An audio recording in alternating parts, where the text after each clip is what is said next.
Bienvenidos al programa A Tu Salud, donde encontrarás consejos saludables para mejorar tu salud y prevenir las enfermedades. Un cordial saludo a nuestros televidentes. Muchas gracias por la invitación y el espacio que nos brinda nuestra televisión local para hablar acerca de temas de salud e interés para nuestra comunidad.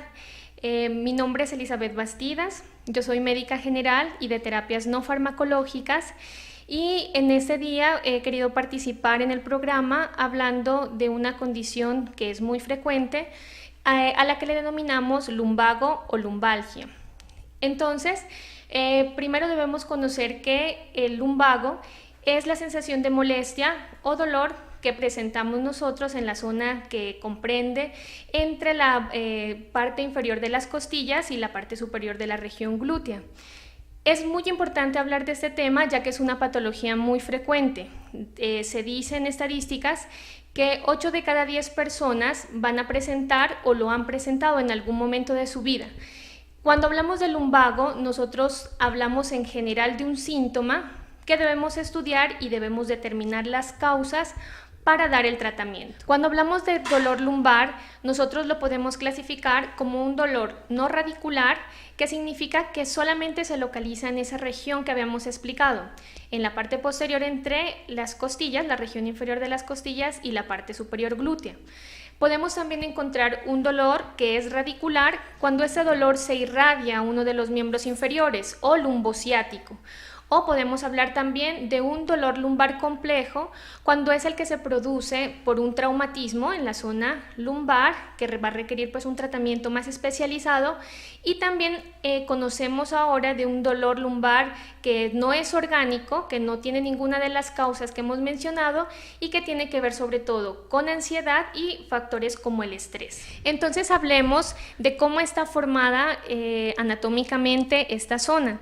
Debemos conocer que nosotros tenemos estructuras anatómicas como son la parte ósea, la columna vertebral, formada por 7 vértebras cervicales, 12 torácicas, 5 lumbares y una zona sacra. Esta estructura ósea nos forma un canal medular por donde pasa la médula ósea, que viene desde el sistema nervioso central, y desde donde se desprenden también las raíces nerviosas, los nervios radiculares que salen entre las vértebras.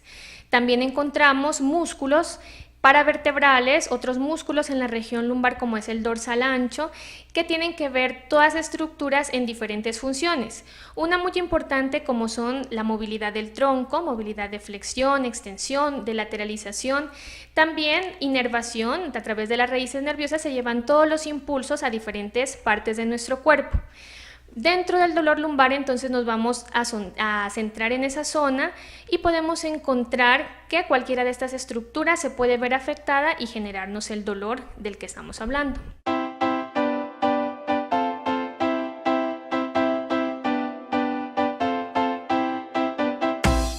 Entonces, hablemos un poco del dolor lumbar no radicular, aquel que no está irradiado y solo se encuentra en esta zona. Este puede ser generado simplemente por malos hábitos posturales, por falta de actividad física, por espasmos en la región muscular, si hemos realizado actividades que nos llevan a sobrecargar esta zona. Este es un cuadro que no es complejo, que podemos manejarlo de manera sencilla, solamente recomendando reposo, con analgésicos, antiinflamatorios, y generalmente es autolimitado. La mejoría la podemos encontrar alrededor de 2 semanas. Este es el más frecuente. Entonces aquí encontraríamos que la causa se localiza principalmente en la zona muscular, más que en zonas más complejas como puede ser el disco intervertebral o la parte radicular. Cuando hablamos del dolor radicular, entonces aquel que se irradia a uno de nuestros miembros inferiores, nosotros debemos ya como médicos sospechar una patología un poco más compleja. El dolor radicular nos habla de, se presenta con parestesias, que son como sensaciones de amortiguamiento, cambios en la sensibilidad que van a la región glútea, a la región de miembro inferior, y nosotros entonces vamos a sospechar en ese momento condiciones como una hernia discal, cuando el disco que se encuentra entre las vértebras, por alguna fuerza, algún mal movimiento, sale de su posición normal y comprime uno de estos nervios, nos va a generar esta sintomatología. En este caso, el manejo pues probablemente puede ser también quirúrgico, porque ya tiene comprometido estructuras más importantes.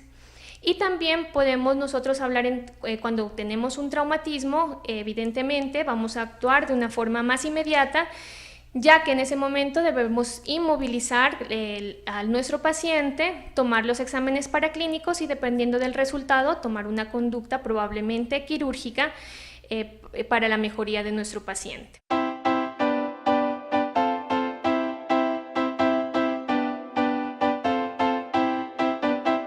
Cuando nosotros valoramos a nuestro paciente, entonces lo vamos a hacer de una forma integral. Inicialmente identificando factores de riesgo que hayan llevado a esta condición patológica y también a través de la exploración física. Dentro de la exploración física, nosotros vamos a mirar primero cómo se encuentra alineada la columna vertebral. Si lo miramos desde la parte posterior, nosotros debemos mirar que la columna no debe tener curvaturas. Entonces, cuando notamos que la columna se encuentra con una curvatura como en forma de S, a esto le denominamos escoliosis y este puede ser una causa del dolor de esta zona. Esta escoliosis puede ser en diferentes grados, podemos encontrarla desde leve hasta severa. En casos leves, simplemente con fisioterapia, con fortalecimiento de la zona muscular, vamos a encontrar mejoría del dolor y también incluso de la posición de la columna, pero cuando es ya severa, probablemente también va a requerir un tratamiento quirúrgico. Otra forma de explorar la columna es mirarlo desde una parte lateral y vamos a mirar cómo se encuentran las curvaturas en esta zona. Desde la región lateral nosotros podemos identificar unas curvaturas en la columna, una que se denomina lordosis, que está en la región cervical, otra que es sifosis, que está en la región torácica, y otra curvatura que se llama lordosis lumbar. Estas curvaturas no deben ser exageradas. Si nosotros las encontramos muy prominentes, también pueden ser las causantes del dolor lumbar.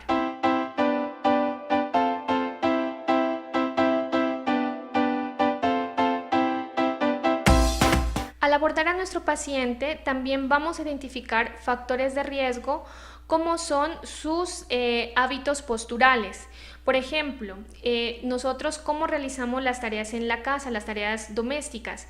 Nosotros para realizar una actividad, cuando nos agachamos, lo hacemos generalmente de forma incorrecta, doblando nuestro tronco. Y para proteger la columna, nosotros cuando nos agachamos debemos colocarnos como cuando hacemos una sentadilla, para así no llevar toda la carga del peso a nuestra columna, a nuestra zona lumbar y que genere probablemente ese dolor. Por ejemplo, también cuando cargamos objetos en la casa, a veces cargamos objetos pesados y nos agachamos de forma rápida, de forma brusca, flexionando el tronco y no tenemos cuidado de hacerlo haciendo como una sentadilla y llevando el objeto que se encuentra pesado cerca de nuestro tronco para levantarlo. Cuando colocamos objetos en lugares altos, a veces lo hacemos sin apoyarnos sobre una base, estiramos mucho, tenemos que extender mucho los brazos y esto lleva a una sobrecarga en la zona también de la columna.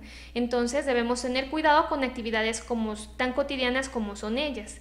Si tenemos que estar, por ejemplo, mucho tiempo de pie, también debemos tener en cuenta que es recomendable tener una base, un pequeño banco, donde podamos colocar una de nuestras extremidades inferiores sobre ella para estar cambiando de posición.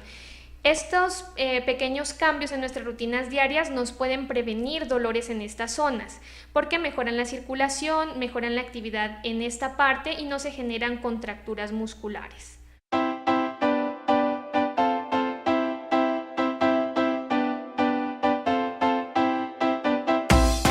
Si nosotros nos encontramos con dolor lumbar o en general en toda la zona que abarca la columna vertebral en niños o en pacientes que son jóvenes, debemos evaluar también factores de riesgo que a veces no nos damos cuenta, como son llevar mal las mochilas escolares. Uno recomienda siempre que esas no deben ser muy pesadas, preferiblemente que no sean solo de colgar en un solo lado, sino que siempre se coloquen sobre los dos hombros, así se reparte la carga. O si se puede comprar un maletín de rodachín es mucho mejor, porque no colocamos a los niños a veces a llevar cargas que para nosotros los adultos no son muy pesadas, pero para ellos evidentemente sí lo son. Entonces vamos a evaluar esos factores de riesgo y a dar esa recomendación.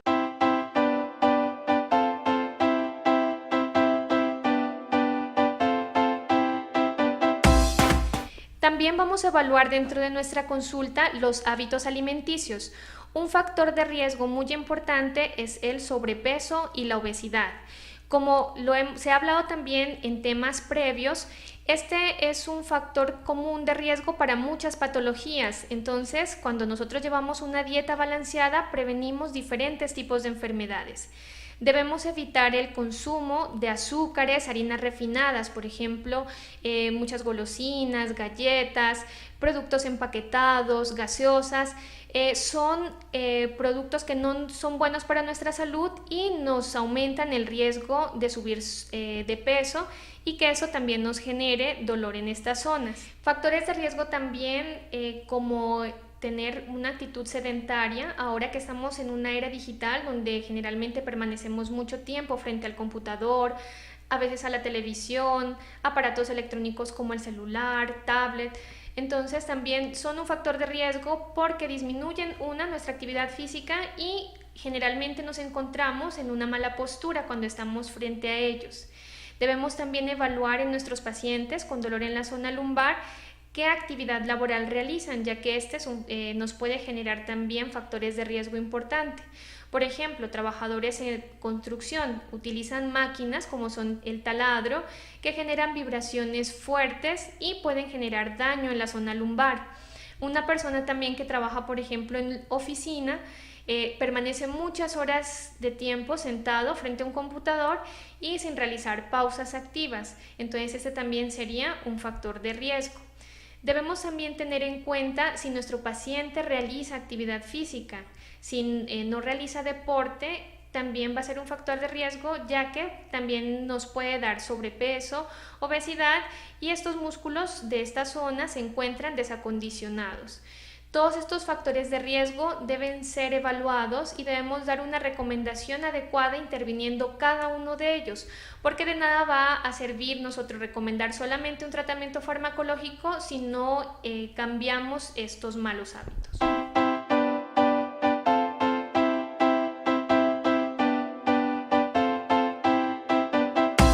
Otra condición que nos lleva a presentar esta patología es, por ejemplo, la edad avanzada.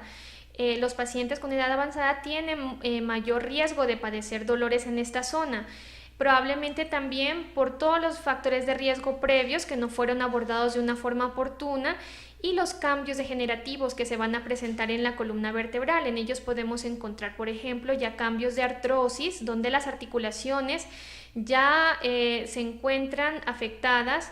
También vamos a encontrar espasmos musculares por las malas posiciones, malas posturas que ellos adoptan.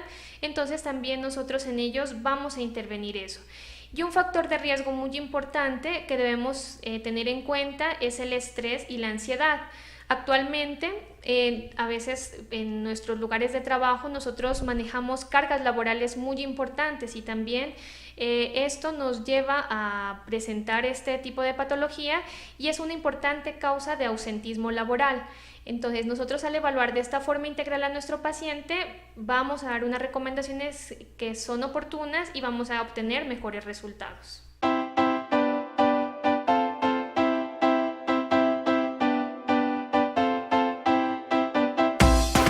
¿Cómo podemos prevenir el lumbago? Nosotros podemos prevenirlo entonces evitando los factores de riesgo que habíamos mencionado. ¿Qué debemos hacer entonces? Normalmente nosotros debemos practicar algún tipo de deporte aeróbico por lo menos durante una media hora a 45 minutos. De pronto nosotros podemos decir, bueno, no lo hemos hecho hace mucho tiempo y nos es difícil empezarlo, pero simplemente con empezar, por ejemplo, con caminatas rápidas y posteriormente ya trotar, hacerlo de forma progresiva, vamos a encontrar ya mejoría en diferentes aspectos, porque mejora la circulación, mejora también la función de nuestros órganos. De esta forma también mejora el acondicionamiento físico de la zona muscular paravertebral y lumbar, y así vamos a prevenir esta condición. Otra cosa que nosotros debemos tener en cuenta es llevar una nutrición balanceada. Entonces, ¿qué debemos tener en cuenta dentro de una nutrición balanceada? Uno, consumir, por ejemplo, regularmente frutas y verduras. Las frutas preferiblemente en el desayuno. Nosotros iniciar nuestro día con, por ejemplo, consumiendo agua también, adicionar, por ejemplo, limón a un vaso de agua. Se encuentra que esto alcaliniza el pH en nuestro cuerpo y eso nos mejora muchas funciones corporales. Consumir cereales integrales, una buena porción de frutas. Durante el almuerzo, por ejemplo, nosotros debemos tener en cuenta que del plato que consumimos, la mitad del plato de seco debe tener una ensalada fresca. La otra mitad la vamos a dividir en dos y en esa va a ir en una parte una proteína. Y dentro del dolor nosotros sugerimos suspender o evitar las carnes rojas, preferiblemente que sea una carne blanca. Y en la otra parte va a ir un grano. Por ejemplo, puede ser arroz integral o una porción de granos como lentejas, frijoles. Entonces ahí tenemos nuestro plato adecuado. Esas son las nuevas recomendaciones que encontramos. Si nosotros estamos acostumbrados a comer sopas dentro de nuestras comidas, preferiblemente nosotros sugerimos que sean de verduras, ya que es muy frecuente que nosotros comamos sopas como sancocho o sopas de fideos que nos aportan principalmente carbohidratos más que elementos nutritivos. Entonces deberíamos mejor evitarlos y cambiar esa sopa por una sopa de verduras. Para beber, una bebida caliente, preferiblemente en el almuerzo, y si queremos una porción de fruta también dentro del almuerzo. Ya en la tarde solamente pues tomar el plato de seco donde lleve la misma fórmula que habíamos hablado, la mitad del plato con una ensalada fresca y de la otra mitad una parte de la proteína y otra parte un cereal integral o un grano. Entonces así podemos prevenir el sobrepeso. Es importante tratar de acostumbrarnos y evitar tomar las bebidas azucaradas. El azúcar refinada ya está demostrado que no es buena para nuestra salud. Nos lleva a sobrepeso, esto también nos predispone a tener dolores, a hipertensión, diabetes, a diferentes tipos de patologías. Entonces, si empezamos a evitar esto, también vamos a tener buenos resultados en el peso corporal.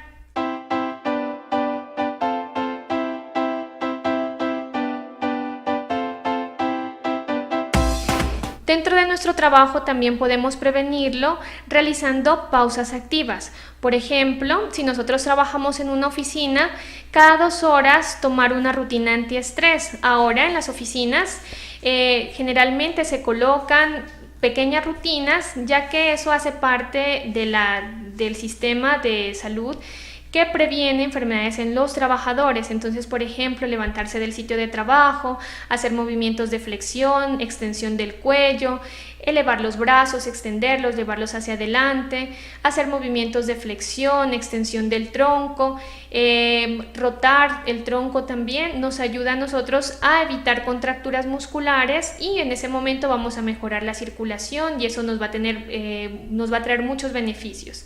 Si nosotros trabajamos en algo que tengamos que llevar objetos pesados siempre, también debemos tener en cuenta hacerlo de forma adecuada, como lo habíamos dicho. No levantarnos doblando el tronco, sino haciendo como una sentadilla cuando levantemos un objeto pesado. Si es un objeto demasiado grande, hacerlo entre 2 personas, no solo una persona, porque esto nos puede llevar a una lesión directa en la columna. También debemos tener en cuenta que el lugar de nuestro trabajo tenga elementos que sean ergonómicos preferiblemente, sobre todo si tenemos que pasar muchas horas de tiempo sentado, debemos procurar tener una silla ergonómica, mirar que siempre la pantalla del computador quede frente a nuestro rostro, que tengamos unas bases donde colocar nuestros miembros superiores y una base también para los pies para mantener las piernas en flexión. Eso también nos va a evitar dolores en esta zona.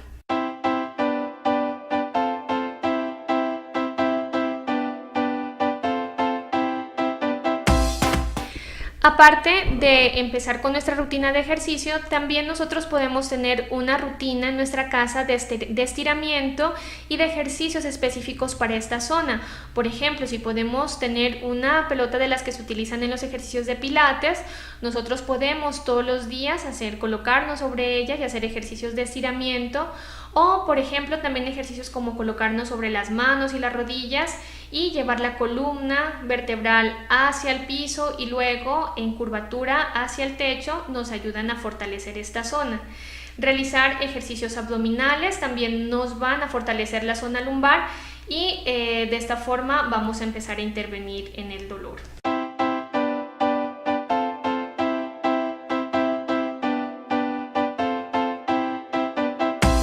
También debemos mirar cómo es nuestro sitio de descanso. Entonces, cuando nosotros a veces utilizamos colchones muy blandos, también es un factor de riesgo para que se genere dolores en la zona. Entonces, mirar que sea un colchón adecuado para que tengamos una buena postura durante el sueño.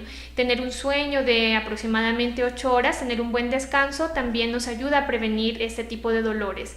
Entonces miren que nosotros miramos al paciente de una forma integral, no solamente evaluamos el síntoma, sino también todo su entorno, y al identificar los factores de riesgo vamos a hacer las recomendaciones necesarias para intervenir en la causa directamente, y entonces así vamos a obtener mejores resultados.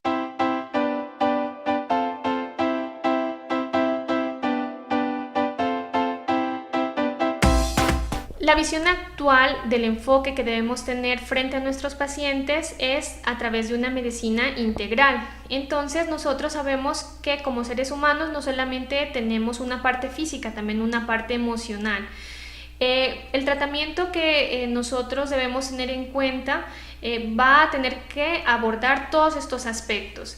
Inicialmente tratando los factores de riesgo que ya hemos identificado, recomendando factores protectores, como lo hablamos, para nuestro paciente, y también vamos a determinar de acuerdo a lo que nosotros encontremos un tratamiento para él. Por ejemplo, nosotros podemos encontrar que en un dolor lumbar que no es irradiado, que sea un dolor agudo que generalmente pudo haber sido generado, por ejemplo, por un mal movimiento o porque tuvo que hacer una sobrecarga de esfuerzo físico en esta zona, nosotros vamos a recomendar un reposo relativo durante aproximadamente unas 72 horas. Analgésicos, podemos dar antiinflamatorios, que los recomendaremos de acuerdo a la condición particular de cada paciente, pero en este caso nosotros generalmente no sugerimos tomar pruebas diagnósticas como son una radiografía, que es un examen inicial, ya que este dolor es autolimitado y con estas recomendaciones va a mejorar en el transcurso de aproximadamente 1 a 2 semanas.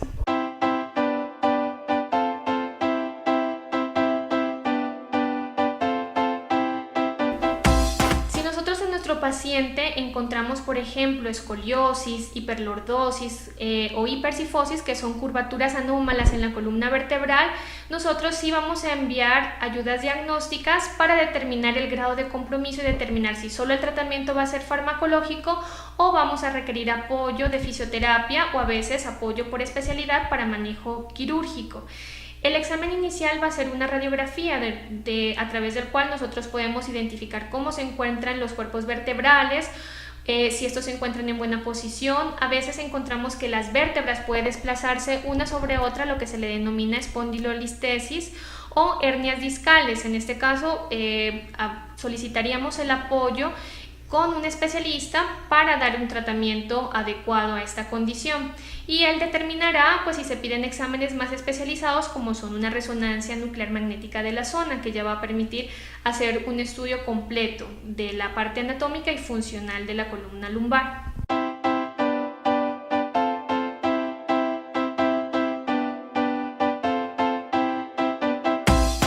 Como lo había mencionado, cuando el dolor se irradia a uno de nuestros miembros inferiores, entonces nosotros estamos frente a un dolor lumbar radicular o lumbociático. En este caso debemos descartar afecciones como son hernias discales y evidentemente en este caso sí debemos pedir ayudas diagnósticas de forma prioritaria para determinar la causa y dar el manejo oportuno. Si nosotros nos encontramos frente a un dolor que ya ha durado más de 3 meses, entonces nos enfrentamos a un dolor lumbar crónico.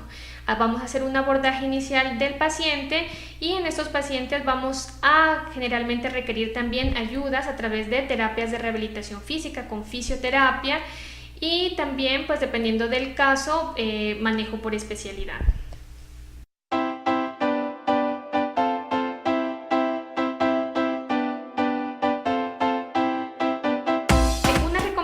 Que puede hacer frente a los dolores lumbares en casa es aplicar estímulo físico con frío y calor. Por ejemplo, aplicar inicialmente 10 minutos compresas frías o colocar hielo en una bolsa y colocarlo sobre la zona que duele y posteriormente colocar compresas tibias con agua, que puede ser agua que contenga manzanilla, sales de magnesio, y colocar también compresas tibias. 10 minutos de frío, 10 minutos de calor nos van a ayudar a relajar la zona muscular.